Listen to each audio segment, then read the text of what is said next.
Good morning students. आज हम सामाजिक विज्ञान के तीसरे अध्याय के बारे में बात करेंगे, थर्ड चैप्टर के बारे में। चैप्टर का जैसा कि नाम है भूमंडलीकृत विश्व का बनना। क्या नाम है? भूमंडलीकृत विश्व का बनना। अब जैसा कि चैप्टर का या अध्याय का नाम है भूमंडलीकृत, यानी कि भूमंडलीकरण है क्या। सबसे पहले हम ये जानेंगे कि भूमंडलीकरण क्या है, इसके बारे में आपको पता होना चाहिए। तो विभिन्न राष्ट्रों के आर पार लोगों, सामान तथा सेवाओं की गतिविधियों को भूमंडलीकरण कहते हैं। थोड़ा सा आपकी समझ में आया होगा। विभिन्न राष्ट्रों के आर पार, राष्ट्रों का मतलब देशों का, एक देश से दूसरे देश में आना जाना। विभिन्न राष्ट्रों के आर पार लोगों का आना जाना, सामान का आना जाना और सेवाओं, इनकी गतिविधियों को क्या कहते हैं? हम भूमंडलीकरण कहते हैं। अब उसके बाद में दूसरे बिंदु के बारे में हम बात करेंगे। भूमंडलीकृत विश्व के बनने की जो ये प्रक्रिया है, भूमंडलीकृत विश्व के बनने की प्रक्रिया, इसमें व्यापार का, काम की तलाश में, एक स्थान से दूसरे स्थान पर लोगों का जाना, एक जगह से दूसरी जगह लोगों का जाना, पूंजी व बहुत सारी चीज़ों की वैश्विक आवाजाही का एक लंबा सा इतिहास रहा है। यानी कि जैसे हमने देखा कि व्यापार की तलाश में, व्यापार के सिलसिले में, काम की तलाश में और दूसरी चीज़ों के संबंध में एक स्थान से जो दूसरे स्थान पर या एक देश से दूसरे देश में जो लोगों की आवाजाही रही है, उसका एक लंबा सा इतिहास रहा है। उसमें सबसे पहले हम बात करते हैं कि लोग एक देश से दूसरे देश कैसे गए, एक स्थान से दूसरे स्थान कैसे गए। तो इसमें सबसे पहला नाम आता है सिल्क मार्ग का। इंग्लिश में हम इसे सिल्क रूट भी कहते हैं। अब ये सिल्क मार्ग क्या है? सिल्क मार्ग को ही सिल्क रूट कहा गया है। इंग्लिश में सिल्क रूट है, सिल्क मार्ग को ही सिल्क रूट कहा गया है। ये क्या होता था? चीन या चाइना में बना, इस मार्ग से चीन या चाइना में बना सिल्क दूसरे देशों को भेजा जाता था। इस मार्ग के तहत चाइना या चीन में बना सिल्क दूसरे देशों में भेजा जाता था, ठीक है, पहुंचता था। और इसी मार्ग के जरिए विश्व में व्यापार, धर्म, धार्मिक चीज़ें और संस्कृति का भी आदान प्रदान हो सका। उसके बाद में हम अगले बिंदु के बारे में बात करते हैं। कोलंबस का नाम आप लोगों ने अच्छी तरीके से सुना होगा। किसका नाम? कोलंबस का।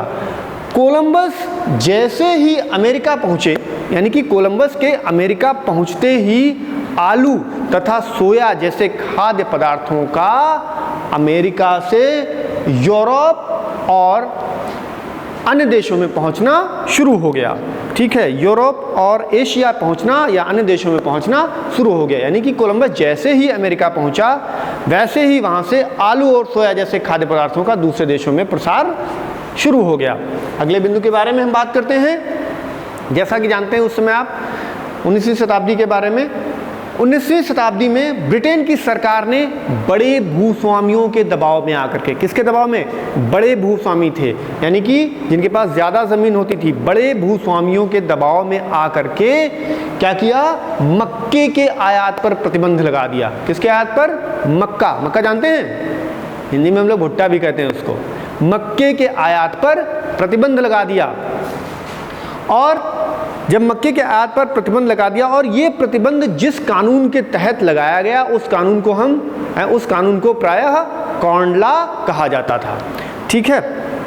अगला बिंदु भारत के पंजाब में। अब हम भारत की बात करते हैं। भारत के पंजाब में ज़मीन को उपजाऊ बना करके, भारत में एक पंजाब राज्य है, वहाँ पर ज़मीन, क्योंकि वहाँ की ज़मीन भी काफ़ी अच्छी है, तो भारत के पंजाब में ज़मीन को उपजाऊ बना करके वहाँ पर गेहूं व कपास की खेती हेतु कैनाल कॉलोनियाँ बसाई गईं। कौन सी कॉलोनियाँ? कैनाल कॉलोनियाँ बसाई गईं। अब हम अगले बिंदु के बारे में बात करते हैं। अगला बिंदु हमारा है, तो इधर यहाँ तक बात हो गई। फिर हम कुछ मजदूरों की बात करते हैं। उस समय मजदूर भी उस समय हमारे देश से दूसरे देशों को भेजे जाते थे, उसके बारे में बात कर लेते हैं। तो भारतीय मजदूरों को विशेष अनुबंध के तहत विदेश ले जाया जाता था।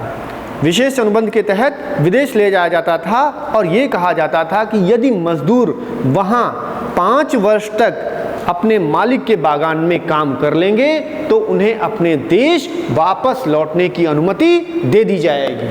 उन्हें अपने देश वापस लौटने की शर्त यही होती थी कि वहाँ बागान में 5 वर्ष तक मजदूरों को काम करना होता था। ठीक है, अगली हम बात करते हैं 19वीं मजदूरों की बात हो रही तो मजदूरों के बारे में बात कर लेते हैं। और फिर 19वीं शताब्दी में जो भारत से विदेश मजदूर ले जाए जाते थे वो भारत के किन क्षेत्रों से आते थे? जो भारत से विदेश मजदूर ले जाए जाते थे भारत के किन क्षेत्रों से आते थे? तो उन क्षेत्रों के नाम हैं पूर्वी उत्तर प्रदेश। क्या नाम है? पूर्वी उत्तर प्रदेश, बिहार, मध्य प्रदेश तथा तमिलनाडु के शुष्क क्षेत्रों से वे मजदूर आते थे। ओके, और उन्हें भेजा कहाँ जाता था? ये भी एक प्रश्न है कि उन मजदूरों को प्रायः कैरेबियाई द्वीप समूहों में भेजा जाता था। कहाँ? कैरेबियाई द्वीप समूहों में उन मजदूरों को प्रायः भेजा जाता था। ओके, अगले बिंदु की हम बात करते हैं, अगले पॉइंट की बात करते हैं। 19वीं शताब्दी की ही बात है। 1890 में अफ्रीका में, सन याद रखिएगा बच्चों, 1890 में अफ्रीका में रिंडर पेस्ट, कौन सी? रिंडर पेस्ट नामक बीमारी किस देश में फैली थी? अफ्रीका में। कब फैली थी? 1890 में। बीमारी का नाम था रिंडर पेस्ट, पशुओं में फैली थी। वो बीमारी इतनी प्लेग की तरह से फैलती थी। किसकी तरह से? प्लेग की तरह से फैली थी और लाखों पशु अफ्रीका में मारे गए थे। क्योंकि उस समय 19वीं शताब्दी की बात है तो पशु ही धन हुआ करते थे, यानी कि धन की बहुत बड़ी हानि हुई, पशुओं की बहुत बड़ी हानि हुई। तो जब पशुओं की हानि हुई तो लोगों को भी बहुत नुकसान हुआ और अफ्रीका जैसे देश को भी, महाद्वीप को भी काफ़ी नुकसान हुआ। कैसा नुकसान हुआ? आर्थिक नुकसान, यानी कि आर्थिक रूप से उसकी दशा काफ़ी खराब हो गई अफ्रीका की। अब हम अगले बिंदु की बात करते हैं। 1929 में 1929 ईस्वी की विश्वव्यापी, यानी कि विश्वव्यापी का मतलब होता है पूरे विश्व में व्याप्त, विश्वव्यापी आर्थिक मंदी ने 3 दशक तक प्रभाव डाला। कितने दशक तक? 3 दशक तक प्रभाव डाला। इसके परिणाम स्वरूप क्या हुआ? उत्पाद, व्यापार, रोजगार, आय अर्जक जो साधन थे उनमें काफ़ी बड़ी गिरावट आ गई, भारी गिरावट आ गई। ओके, भारी गिरावट आ गई। अब हम आगे बात करते हैं 1929 की, क्योंकि हम महामंदी की बात कर रहे हैं। तो 1929 की ही आर्थिक महामंदी के कारण 4000 बैंक बंद हो गए थे। कितने बच्चों? 4000 बैंक बंद हो गए थे। कब? 1929 की आर्थिक महामंदी के कारण 4000 बैंक बंद हो गए थे। और उसी समय 4000 बैंक बंद हो गए थे 1933 तक। उसके बाद में 10 लाख कंपनियां या फैक्ट्रियां भी बंद हो गई थी। कितनी? 10 लाख कंपनियां या फैक्ट्रियां बंद हो गई थी। अच्छा, आपने देखा कि विश्वव्यापी जो महामंदी आई उससे काफ़ी नुकसान हुआ। बैंक तक बंद हो गए, कंपनीज बंद हो गई, लोगों के रोजगार छीन गए, लोग बेरोजगार हो गए। तब ये कहा गया, ऐसा विचार किया गया कि कोई ऐसी संस्था बनाई जाए जो इन स्थितियों में देशों की या लोगों की मदद कर सके। तो ब्रेटन वुड्स अरेंजमेंट, यानी कि ब्रेटन वुड्स व्यवस्था के तहत क्या किया गया? विश्व बैंक तथा IMF, इंटरनेशनल मॉनेटरी फंड, यानी कि अंतर्राष्ट्रीय मुद्रा कोष की भी स्थापना की गई। किसकी स्थापना की गई? विश्व बैंक की स्थापना की गई और अंतर्राष्ट्रीय मुद्रा कोष की स्थापना की गई। कब की गई? 1944 में। ओके, तो महामंदी का ये प्रभाव हुआ। अब उसके बाद में हम आते हैं 1950 से 1970 के बीच में विश्व व्यापार, यानी कि जो विश्व लेवल पर था, विश्व व्यापार काफ़ी हद तक अच्छा हुआ, काफ़ी उसमें सुधार हुआ, विश्व व्यापार ने काफ़ी उन्नति की। अगले बिंदु के बारे में हम बात करते हैं। द्वितीय विश्व युद्ध के बाद या द्वितीय विश्व युद्ध के उपरांत विकासशील देशों ने, किसने? द्वितीय विश्व युद्ध के उपरांत विकासशील देशों ने अपनी आर्थिक दशा को सुधारने के लिए, अपनी आर्थिक उन्नति को सुदृढ़ करने के लिए अंतर्राष्ट्रीय आर्थिक प्रणाली की मांग की और इसी के परिणाम स्वरूप G77 नाम से विकासशील देशों का एक संगठन बनाया। तो ये G77 क्या था? विकासशील देशों का एक संगठन था। कब बना? द्वितीय विश्व युद्ध के उपरांत। किस लिए बना? कि जो देश से थे उस समय विकासशील देश थे, उन्होंने अपनी आर्थिक दशा को अच्छा करने के लिए, सुधारने के लिए G77 नामक संगठन बनाया। अब हम कुछ इस अध्याय में शब्द यूज हुए हैं उनके बारे में बात करते हैं। जैसे पहला शब्द इसमें है गिरमिटिया मजदूर। अभी हम लोग मजदूर के बारे में बात कर रहे थे, तो गिरमिटिया मजदूर क्या? ये गिरमिटिया मजदूर कहलाते थे।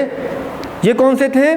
ये अनुबंधित मजदूर होते थे। जैसा हमने आपको बताया कि उन्हें भेजा जाता था बाहर, कितने वर्ष के लिए? 5 वर्ष के लिए अनुबंधित करके। तो ये गिरमिटिया मजदूर क्या होते थे? ये अनुबंधित मजदूर होते थे जिन्हें मालिक कहाँ भेजता था? विशिष्ट अवधि के लिए, यानी कि वही ड्यूरेशन 5 साल के लिए भेजते थे। विशिष्ट अवधि के लिए काम करने की शर्त पर किसी भी नए देश या नए घर में नियुक्त कर देते थे। तो ये गिरमिटिया मजदूर अनुबंधित मजदूर होते थे। अगला है आयात शुल्क। अब आयात का मतलब क्या होता है? आयात का मतलब मंगाना, बाहर से किसी दूसरे देश से वस्तु को मंगाना आयात कहलाता है। अब आयात शुल्क, क्योंकि शुल्क भी साथ में लगा हुआ है, तो आयात शुल्क क्या है? किसी दूसरे देश से आने वाली वस्तु पर लगने वाले शुल्क को हम आयात शुल्क कहते हैं। ठीक है। अगला है जैसा G77 हमने आपको ऊपर भी बताया। G77 क्या है? तो G77 विकासशील देशों का एक संगठन था। वो क्यों बनाया गया था? विकासशील देशों ने अपनी आर्थिक स्थिति को सुदृढ़ करने के लिए, अच्छा करने के लिए बनाया था। दूसरा है, अगला शब्द है वैश्वीकरण। क्या है? वैश्वीकरण। विश्व को आर्थिक रूप से एकीकृत करने की प्रक्रिया वैश्वीकरण के अंतर्गत आती है। एक अन्य शब्द है इसी में कुटीर उद्योग। कौन सा? कुटीर उद्योग। तो कुटीर उद्योग क्या होता है? ग्रामीण क्षेत्रों में घरों में चलाए जाने वाले उद्योग कुटीर उद्योग कहलाते हैं। ग्रामीण क्षेत्रों में घरों में चलाए जाने वाले उद्योग कुटीर उद्योग कहलाते हैं। एक इसमें यह भी शब्द आया है वीटो। नाम आपने सुना होगा, वीटो पावर। कौन सा? Veto power. अब ये क्या होता है? वीटो कहने में भी अच्छा है और काफ़ी पावरफुल भी होता है वीटो। तो वीटो क्या है? विशेषाधिकार, हिंदी में इसे कहते हैं। क्या कहते हैं? विशेषाधिकार, यानी कि विशेष अधिकार। वीटो के अंतर्गत या इस अधिकार के द्वारा एक ही सदस्य, ध्यान रखिएगा, मान लीजिए 7 सदस्यों का कोई एक समूह है, उसमें वीटो के अंतर्गत एक ही सदस्य के द्वारा या एक ही सदस्य की असहमति द्वारा किसी भी प्रस्ताव को खारिज करने का अधिकार होता है। हैं आपके पास 6 या 7 सदस्य, उसमें से 7 सदस्य हैं मान लीजिए, 7 में से 6 ने कहा कि ये प्रस्ताव ठीक है, इसे पास हो जाना चाहिए, और एक सदस्य ने अगर मना कर दिया वीटो के तहत, तो वो 6 एक तरफ और एक तरफ, यानी कि वो प्रस्ताव खारिज हो जाएगा। ओके। अगला शब्द है उपनिवेशवाद। कौन सा है? उपनिवेशवाद। इंग्लिश में इसे हम इंग्लिश में कॉलोनियलिज्म भी कहते हैं। उपनिवेशवाद क्या है?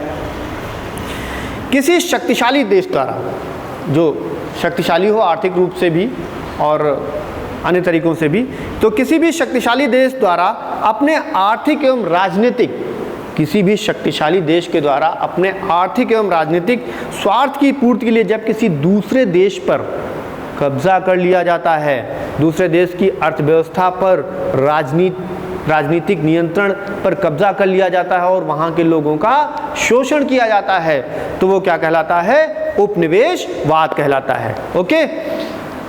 और ये एक और शब्द है इसमें बाजार। अब ये बाजार क्या होता है? इंग्लिश में मार्केट भी कहते हैं।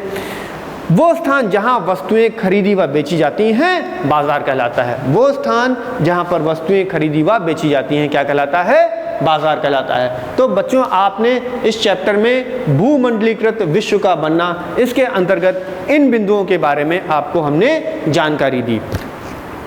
Thank you.